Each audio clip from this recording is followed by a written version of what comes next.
नमस्ते, मैं हूं रविंद्र गौतम।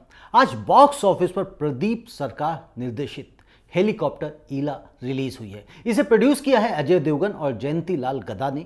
इसका स्क्रीन प्ले लिखा है मितेश शाह और आनंद गांधी ने। मुख्य भूमिका में है काजोल एस ईला रायतुरकर, रिद्धि सेन एस विवान, नेहा धूपिया।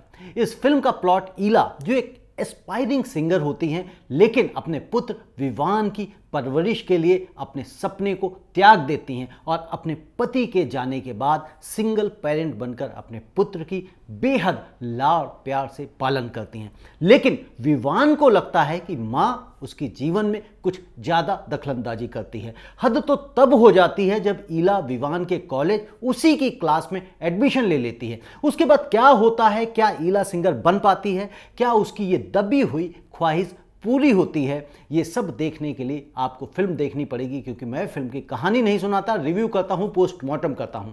आइए देखते हैं फिल्म को मेरी नज़र से। फिल्म की कहानी का प्लॉट बेहतरीन है, लेकिन स्क्रीन प्ले उतना ही लचर और निर्देशन उससे भी लचर।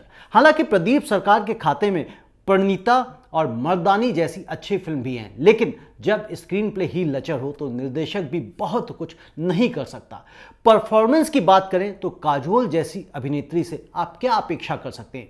बहुत ही बेहतरीन परफॉर्मेंस की है उन्होंने।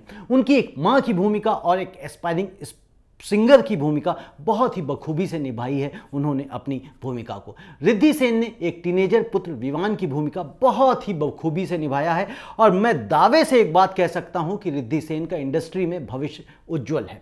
गीत संगीत फिल्म का कुछ खास नहीं है। ओवरऑल ये फिल्म कलाकारों की उम्दा अभिनय के बावजूद बॉक्स ऑफिस पर औंधे मुंह गिर जाएगी और इसका कारण लचर स्क्रीन प्ले और लचर निर्देशन।